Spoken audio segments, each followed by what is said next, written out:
Subscribe करें SGSSP soul आत्मा।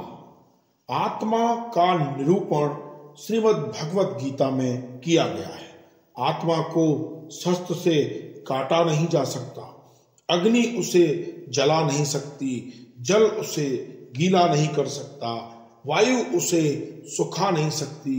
जिस प्रकार मनुष्य पुराने वस्त्रों को त्याग कर नए वस्त्र धारण करता है, उसी प्रकार आत्मा पुराने शरीर को त्याग कर नया शरीर धारण करती है। हिंदू धर्म, ईसाई, इस्लाम, जैन धर्म, सब में आत्मा को लेकर कुछ न कुछ कहा है, वो आपको बताएंगे।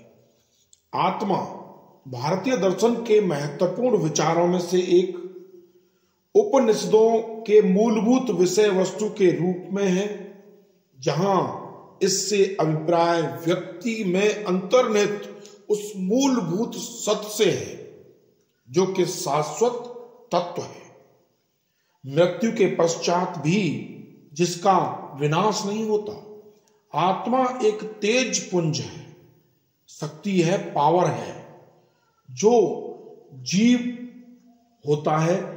जैसे हमारे शरीर के अंदर ताकत होती है, शक्ति होती है, बल होता है, हमारे शरीर में जितना अधिक बल होगा हम उतने शक्तिशाली होते हैं। ठीक उसी प्रकार जीव का तेज पुंज, जिस प्रकार मनुष्य मेहनत कर अपने शरीर में बल अर्जित कर ताकतवर बन जाता है, वैसे ही जीव तप करके आत्मा को ताकतवर बनाता है। जैसे शरीर से अलग बल नहीं हो सकता, ठीक वैसे ही जीव से अलग आत्मा नहीं होती। इसलिए जीव और आत्मा मिलकर जीवात्मा बनती है।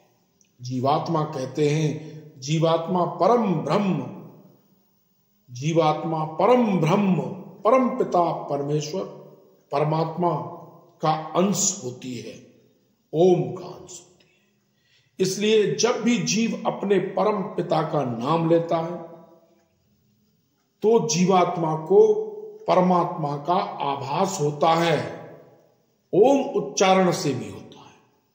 और जब मोक्ष इस जन्म मृत्यु के चक्र से उसी परम पूज्य परम ब्रह्म परम पिता परमेश्वर परमात्मा में जीवात्मा का मिलन होता है। आत्मा का विवरण भगवत गीता में ही नहीं, कई जगह पर किया गया है। संसार में अनगिनत ज्ञानी पुरुष हुए, अब उन्होंने आत्मा पाई, आत्मा को पाने के रास्ते भी बताए। भगवान श्री कृष्ण, बुद्ध, जीसस, अष्टावक, राजा जनक, मीराबाई, गुरु नानक साहेब, अनेकों संत हुए। ज्ञानी पुरुषों ने एक मत से कहा कि आत्मा अमर है, ये कभी जन्म नहीं लेती और ये कभी मरती नहीं है। आत्मा न जन्म लेती है न उसकी मृत्यु होती है। आत्मा सनातन है। क्या है? आत्मा सनातन है।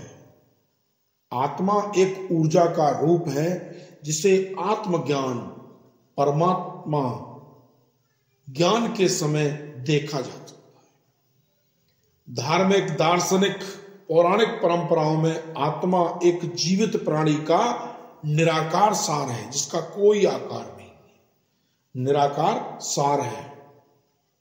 सुकरात को आपने पढ़ा होगा, प्लेटो को पढ़ा होगा, अरस्तु को पढ़ा होगा। ये यूनानी दार्शनिकों ने भी समझा कि आत्मा एक तार्किक क्षमता होनी चाहिए, जिसका अभ्यास मानव क्रियाओं में सबसे दिव्य था। यहूदी धर्म में, कुछ ईसाई संप्रदायों के अनुसार केवल मनुष्य के पास अमर आत्माएं होती हैं, अमर आत्माएं होती हैं। कैथोलिक धर्मशास्त्री थॉमस एक्विनास ने सभी जीवों को आत्मा, एनिमा के लिए जिम्मेदार ठहराया। लेकिन तर्क दिया कि केवल मानव आत्माएं अमर हैं। अन्य धर्मों में हिंदू धर्म, जैन धर्म का मानना है कि सबसे छोटे जीवाणु से लेकर सबसे बड़े स्तनधारियों तक सभी जीवित चीजें स्वयं आत्मा है, आत्मान जीव। दुनिया में उनके भौतिक प्रतिनिधि शरीर है, वास्तविक स्वयं आत्मा है, जबकि शरीर उस जीवन के कर्म का अनुभव करने के लिए केवल एक तंत्र है। इस प्रकार यदि कोई बाधा को देखता है तो उसमें आत्मा रहने वाली एक आत्मचेतन पहचान है। दुनिया में एक भौतिक प्रतिनिधि कुछ सिखाते हैं, बाधा का पूरा शरीर जो देखने योग्य है। गैर जैविक संस्थाओं में भी आत्माएं होती हैं। इस विश्वास को जीववाद कहा जाता है। ईसाई धर्म में देखिए, Church of Jesus Christ of Latter Day Saints सिखाता है कि आत्मा और शरीर मिलकर मनुष्य की आत्मा मतलब मानव जाति का निर्माण करते हैं। आत्मा और शरीर मनुष्य की आत्मा है। पृथ्वी पर भौतिक गर्भाधान से बनता है, मृत्यु के बाद आत्मा जीवित रहती है और पुनरुत्थान तक आत्मा की दुनिया में प्रगति करती है।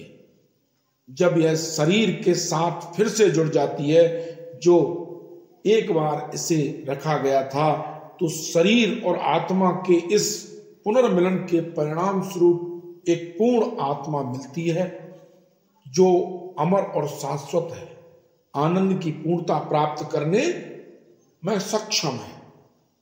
ईसाई धर्म में कहा गया है। आत्मान एक संस्कृत शब्द है। सनातन धर्म, हिंदू धर्म। आंतरिक स्वयं आत्मा हिंदू दर्शन में, विशेष रूप से हिंदू धर्म के वेदांत में, आत्मा पहला सिद्धांत है। घटना के बाद पहचान से परे एक व्यक्ति का सच्चा आत्मा, एक व्यक्ति का सार। मुक्ति प्राप्त करने के लिए एक इंसान को आत्मज्ञान और परमात्म ज्ञान प्राप्त करना चाहिए, जो यह महसूस कर सके कि उसकी सच्ची आत्मा अद्वैत वेदांत के अनुसार पारलौकिक ब्रह्म के समान है। ये हिंदू धर्म में कहा गया है। कूप की छाया कूप के माही, ऐसा आत्मज्ञान, ये कबीरदास जी ने कहा। जैन दर्शन की बात करें, जैन दर्शन में आत्मा के लिए जीव शब्द का प्रयोग किया गया है। जीव मतलब चेतना, अजीब मतलब शरीर से पृथक बताया गया है। तो आत्मा को यहां भी माना गया है। अब इस्लाम धर्म में बात करेंगे। कुरान इस्लाम की पवित्र पुस्तक मानी जाती है। आत्मा को संदर्भित करने के लिए दो शब्दों का उपयोग हुआ है, रूह और नफ्स। रूह मतलब आत्मा, चेतना, न्यूमा, आत्मा के ही ये अनुवादित रूप है। दो शब्दों को अक्सर एक दूसरे के स्थान पर प्रयोग किया जाता है। रूह का उपयोग अक्सर दिव्य आत्मा, जीवन की सांस को दर्शाने के लिए किया जाता है। इस्लामी दर्शन में अमर रूह, नश्वर नफ्स को ड्राइव भी कहते हैं, जिसमें जीव के लिए आवश्यक अस्थायी इच्छाएं और धारणाएं शामिल हैं। कुरान में दो अंश जो रूह का उल्लेख करते हैं, वो अध्याय 17 द नाइट ऑफ जर्नी, 39 में द ट्यूब्स में होते हैं। अल्लाह उनकी मृत्यु के समय आत्माओं को ले लेता है। कुरान कहता है जो नहीं मरते उनकी नींद के दौरान फिर वह उन लोगों को करता है जिनके लिए उसने मौत का फैसला किया है, दूसरों को एक निश्चित अवधि के लिए रिहा कर देता है। निश्चय ही इसमें उन लोगों के लिए कुछ निशानियां, कुछ विचार भी होते हैं।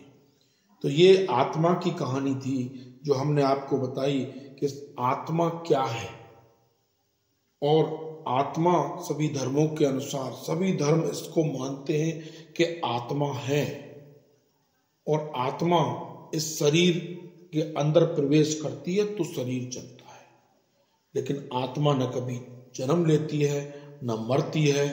हिंदू, सिख, ईसाई, इस्लाम, यहूदी सभी धर्मों में इसको माना गया है।